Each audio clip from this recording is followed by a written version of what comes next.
അവരുടേതായിട്ടുള്ള ജോലി അന്തസ്സോടെ ആത്മാഭിമാനത്തോടെ ചെയ്യാൻ കഴിയുന്നൊരു സാഹചര്യം നമ്മുടെ നാട്ടിൽ ഉണ്ടാവേണ്ടതായിട്ടുണ്ട്. അപ്പോൾ അതിനെതിരായിട്ട് അവരുടെ ആത്മവിശ്വാസം പോലും കെടുത്തിക്കളയാൻ പറ്റാവുന്ന വിധത്തിലുള്ള പരാമർശങ്ങൾ ആരുടെ ഭാഗത്തുനിന്നുണ്ടാവുന്നത് ശരിയല്ല. മാധ്യമപ്രവർത്തകരുടേതായിട്ടുള്ള ജോലി എന്ന് പറയുന്നത് അവർ ദൈനംദിനം അവരുടെ മുമ്പാകെ എത്തുന്ന വിഷയങ്ങളിൽ ക്ലാരിറ്റി വരുത്താൻ വേണ്ടിയിട്ടാണ് അവർ പൊതുപ്രവർത്തകരെയായാലും വിവിധ മേഖലകളിൽ ഉത്തരവാദിത്തം വഹിക്കുന്നവരെയായാലും അവർ സമീപിക്കുന്നത്. തീർച്ചയായും അത് സഹിഷ്ണുതയോടുകൂടി കേൾക്കാനും അതിന് മറുപടി പറയാനുമുള്ള സന്നദ്ധതയും അതിനുള്ള സൗമനസ്യവുമാണ് ആരുടെ ഭാഗത്തു നിന്നാലും ഉണ്ടാവേണ്ടുന്നത്. അത് ചോദ്യം ഉന്നയിച്ചിട്ടുള്ളത് സ്ത്രീയാണ് എന്നുള്ളത് കൊണ്ട് അവളെ ഒന്ന് ഇകഴ്ത്തിക്കഴിഞ്ഞാൽ അല്ലെങ്കിൽ അവരുടെ ആത്മവിശ്വാസം കെടുത്തുന്ന രൂപത്തിലുള്ള പരാമർശം ഉണ്ടായിക്കഴിഞ്ഞാൽ പിന്നെ ചോദ്യങ്ങൾ ഉയർന്നു വരില്ല എന്ന് കണക്കാക്കുന്നത് തികച്ചും അബദ്ധമായിട്ടുള്ള ധാരണയാണ്. ചോദ്യങ്ങൾ കേൾക്കാനും ആ ചോദ്യങ്ങൾക്ക് മറുപടി പറയാനുമൊക്കെ ഉള്ള സന്നദ്ധത എല്ലാവരും പ്രകടിപ്പിക്കേണ്ടതായിട്ടുണ്ട്. അത് രാഷ്ട്രീയ പാർട്ടികളുടെ നേതൃത്വമായാലും അതുപോലെ തന്നെ ഉത്തരവാദപ്പെട്ട ഏത് സ്ഥാനത്തിരിക്കുന്നവർക്കായാലും അതിനുള്ള ഉത്തരവാദിത്വമുണ്ട്. കാരണം നമ്മൾ ജനാധിപത്യ വ്യവസ്ഥിതിക്കകത്താണ് നമ്മൾ ജീവിക്കുന്നത്. ജനാധിപത്യ അവകാശം എന്ന് പറയുന്നത് ജനങ്ങളുടെ അവകാശങ്ങൾ പരിരക്ഷിക്കുന്ന ഒരു സംവിധാനം തന്നെയാണ്. ജനങ്ങൾക്ക് വേണ്ടി ജനങ്ങളാൽ തിരഞ്ഞെടുക്കപ്പെട്ട ഭരണ സംവിധാനം നിലനിൽക്കുന്ന ഒരു നാട്ടിൽ തീർച്ചയായിട്ടും മാധ്യമപ്രവർത്തകർക്കുൾപ്പെടെ അവരുടെ ഉത്തരവാദിത്തങ്ങൾ അവരുടെ ജോലിയുമായിട്ട് ബന്ധപ്പെട്ടുകൊണ്ടുള്ള അവരുടെ ഉത്തരവാദിത്തങ്ങൾ നിർവഹിക്കുന്നതിന് വേണ്ടിയിട്ട് കഴിയേണ്ടതായിട്ടുണ്ട്. അതിന് തടസ്സം നിൽക്കുന്ന എല്ലാ പ്രവണതകൾക്കും എതിരായിട്ട് മാധ്യമപ്രവർത്തകർ തന്നെ രംഗത്ത് വരട്ടെ എന്നാണ് എനിക്ക് ഇക്കാര്യത്തിൽ പറയാനുള്ളത്.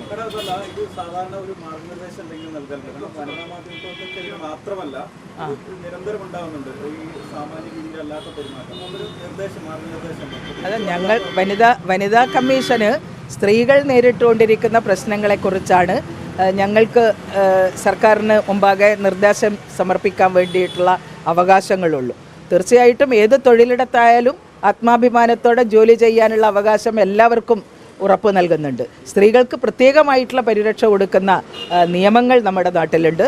അത് തൊഴിലിടത്തിൽ സ്ത്രീയുടെ അന്തസ്സിന് പോറലേൽപ്പിക്കുന്ന വിധത്തിലുള്ള പരാമർശം അത് വാക്കാലോ മറ്റ് പ്രവൃത്തിയാലോ ഉണ്ടായിക്കഴിഞ്ഞാൽ തീർച്ചയായിട്ടും അതിനെതിരായിട്ട് പ്രതികരിക്കേണ്ടതായിട്ടുണ്ട്. അത് മാധ്യമപ്രവർത്തകരുടേതായിട്ടുള്ള അത് സ്ത്രീ എന്നോ പുരുഷനെന്നോ എന്നുള്ള വ്യത്യാസമില്ലാതെ മാധ്യമപ്രവർത്തകരുടേതായിട്ടുള്ള ഒരു ഇടപെടൽ ആ കാര്യത്തിൽ ഉയർന്നു വരട്ടെ എന്നുള്ളതാണ് എനിക്ക് പറയാനുള്ളത്. അതെ അതെ നമ്മുടെ നാട്ടിൽ IT ആക്ട് എന്ന് പറയുന്നത് അടുത്ത കാലത്തായിട്ട് ഇൻഫർമേഷൻ ടെക്നോളജിയുമായിട്ട് ബന്ധപ്പെട്ടുകൊണ്ട് ഉണ്ടായിട്ടുള്ളതാണ്. അതുപോലെ തന്നെ indecent representation of women prohibition act എന്ന പേരിലൊരു നിയമമുണ്ട്. സ്ത്രീകളെ അശ്ലീലമായിട്ട് ചിത്രീകരിച്ചുകൂടാ. അത് വാക്കാലോ അല്ലെങ്കിൽ ചിത്രത്തിൻ്റെ ഭാഗമായിട്ടോ സ്ത്രീകളെ അശ്ലീലമായിട്ട് ചിത്രീകരിക്കുന്നത് നിരോധിച്ചുകൊണ്ടുള്ള നിയമം നിലനിൽക്കുമ്പോഴും സമൂഹത്തിൽ നമ്മുടെ ഈ പൊതുസമൂഹത്തിൻ്റെ ധാരണയിലുള്ള ഒരു വീക്ഷണഗതിയാണ് പലപ്പോഴും പുറത്തു വരുന്നത്. അത് സാമൂഹ്യ മാധ്യമങ്ങളിലൂടെ അടുത്ത കാലത്തായിട്ട് വളരെ പ്രകടമായിട്ടുള്ള രൂപത്തിൽ പുറത്തു വരികയാണ്. സ്ത്രീക്കെതിരായിട്ട് എന്ത് പരാമർശവും നടത്താം.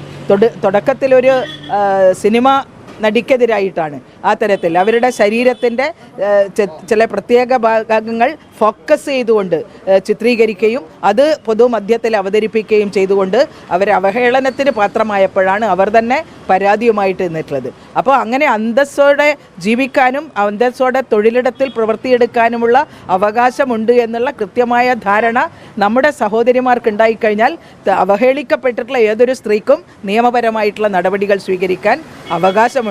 ആ നിയമത്തിൻ്റേതായിട്ടുള്ള പ്രയോജനം ഉപയോഗപ്പെടുന്നത് പരാതിപ്പെടുന്നതിന് വേണ്ടി സ്ത്രീകൾ മുന്നോട്ട് വന്നാൽ മാത്രമേ അവർക്ക് മാത്രമേ അതിൻ്റെ തെളിവ് കൊടുക്കാൻ പറ്റുള്ളൂ. ഏത് വിധത്തിലാണ് അധിക്ഷേപത്തിനെതിരായിട്ടുള്ളത്. അത് നമ്മുടെ ബഹുമാനപ്പെട്ട കേരള ഹൈക്കോടതി തന്നെ സ്ത്രീയുടെ ശരീരം അവരുടെ സ്വയം നിർണയ അവകാശം സ്ത്രീക്ക് മാത്രമാണ് എന്ന് പറയാൻ ഇടവന്നിട്ടുള്ളൊരു സാഹചര്യം.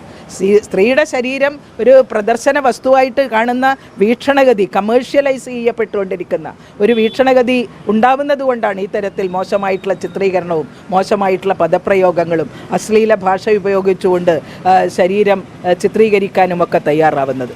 അപ്പോൾ അത്തരത്തിലുള്ള പ്രവണതകൾ ഉണ്ടാകുമ്പോൾ അതിനെതിരായിട്ട് പ്രതികരിക്കാൻ ബന്ധപ്പെട്ട സ്ത്രീകൾ തന്നെ മുന്നോട്ട് വരുമ്പോൾ തീർച്ചയായിട്ടും അവർക്ക് നിയമത്തിൻ്റെ പരിരക്ഷ ലഭ്യമാകും. അതിനുള്ള ആത്മവീര്യം, അതിനുള്ള ആത്മവിശ്വാസത്തോടുകൂടി സ്ത്രീകൾ മുന്നോട്ട് വരുന്ന സമയത്തെല്ലാം തീർച്ചയായിട്ടും നിയമത്തിൻ്റെ പരിരക്ഷ ഉണ്ടാവുന്നുണ്ട്. അടുത്ത ദിവസമായിട്ട് സാമൂഹ്യ മാധ്യമങ്ങളിലൂടെ വളരെയേറെ അധിക്ഷേപത്തിനിരയായിട്ടുള്ള ഒരു അധ്യാപിക പരാതി കൊടുക്കാൻ തയ്യാറായപ്പോൾ നടപടികളുണ്ട്. അപ്പോൾ ആരാലും അങ്ങനെ അധിക്ഷേപിക്കപ്പെടാനുള്ളതല്ല. സാമൂഹ്യ മാധ്യമങ്ങൾ തീർച്ചയായിട്ടും ഓരോ വ്യക്തിക്കും അവരുടേതായിട്ടുള്ള അഭിപ്രായങ്ങൾ പറയാനുള്ള വേദിയായിട്ടാണ് ഓരോ വ്യക്തിയും ഒരു മാധ്യമമായിട്ട് മാറുന്നതിന് വേണ്ടിയിട്ടിടയായിട്ടുള്ളത്. സമൂഹത്തിൽ നല്ല കാര്യങ്ങൾ പ്രചരിപ്പിക്കാൻ വേണ്ടിയിട്ടാവട്ടെ, പോസിറ്റീവായിട്ടുള്ള കാര്യങ്ങളാണ് ഈ സമൂഹത്തോട് സാമൂഹ്യ മാധ്യമങ്ങളിലൂടെ പറയേണ്ടതായിട്ടുള്ളത്. നെഗറ്റീവായിട്ടുള്ള ഒരു കാര്യങ്ങൾ ഈ സാമൂഹ്യ മാധ്യമങ്ങളിലൂടെ പറയുന്നത് നിരുത്സാഹപ്പെടുത്തുന്നതിന് വേണ്ടി മാധ്യമങ്ങൾ തന്നെ രംഗത്ത് വരട്ടെ. സാമൂഹ്യ മാധ്യമങ്ങളിൽ തന്നെ നല്ല ചർച്ചകൾ ഇതിൻ്റെ ഭാഗമായിട്ട് ഉയർന്നു വരുന്നുണ്ട്.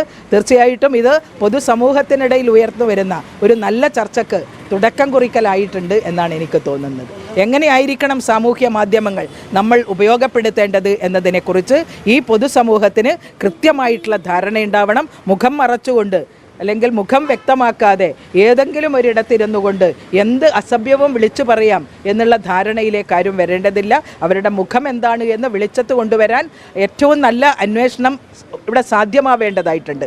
നമ്മുടെ പോലീസിൻ്റെ സൈബർ സെല്ലിൻ്റെ പ്രവർത്തനം കൂടുതൽ ശക്തിപ്പെടുത്തണം എന്നുള്ളതാണ് വനിതാ കമ്മീഷന് അഭ്യർത്ഥിക്കാനുള്ളത്. ഒരു മാധ്യമ പ്രവർത്തകയായിട്ടുള്ള പെൺകുട്ടി അവർക്ക് നേരിടേണ്ടി വന്നിട്ടുള്ള അസഭ്യ വർഷത്തെ സംബന്ധിച്ചിട്ടുള്ള പരാതി കമ്മീഷന് മുമ്പാകെ വന്നപ്പോൾ ഞങ്ങൾ സ്വാഭാവികമായിട്ടും കേസെടുക്കാൻ വേണ്ടിയിട്ട് പോലീസിന് നിർദ്ദേശം നൽകുകയാണ്.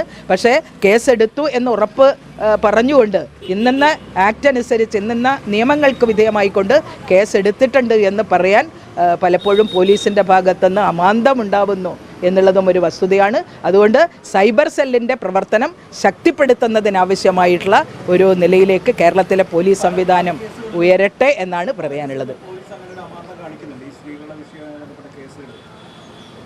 അല്ല, അമാന്തം ഉണ്ടാവരുത് എന്നാണ് നമുക്ക് പറയാനുള്ളത്. അത് അമാന്തം ഉണ്ടായിട്ടുണ്ട് പലയിടങ്ങളിലും. ഞങ്ങൾ റിപ്പോർട്ട് ആവശ്യപ്പെട്ടിട്ട് 15 ദിവസത്തിനുള്ളിൽ റിപ്പോർട്ട് തരണമെന്നാവശ്യപ്പെട്ടാലും കൃത്യസമയത്ത് റിപ്പോർട്ട് ലഭിക്കാത്തത് നമ്മുടെ പ്രവർത്തനത്തിനടക്കം വലിയ പ്രയാസം ഉണ്ടാക്കുന്നുണ്ട്. തീർച്ചയായിട്ടും നല്ല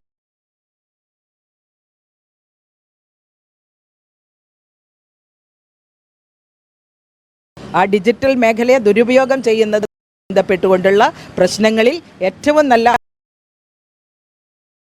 ഒരു സംവിധാനമായിട്ട് കേരളത്തിലെ സൈബർ സെല്ലിൻ്റെ പ്രവർത്തനം മെച്ചപ്പെടേണ്ടതുണ്ട് എന്നുള്ളത് തന്നെയാണ് അഭിപ്രായം. അതാണ് പറഞ്ഞത്. പരാതി കിട്ടിയാൽ ഞങ്ങൾക്ക് കമ്മീഷൻ്റെ മുമ്പാകെ കിട്ടുന്ന ഏതൊരു പരാതിയിലും കമ്മീഷൻ്റെ ഭാഗത്തുനിന്ന് നടപടികൾ ഉണ്ടാവാറുണ്ട്.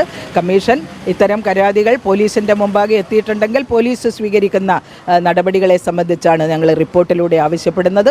റിപ്പോർട്ട് കിട്ടിക്കഴിഞ്ഞാൽ മാത്രമേ നമുക്ക് ഫർദറായിട്ട് ആക്ട് ചെയ്യാൻ പാടുള്ളൂ.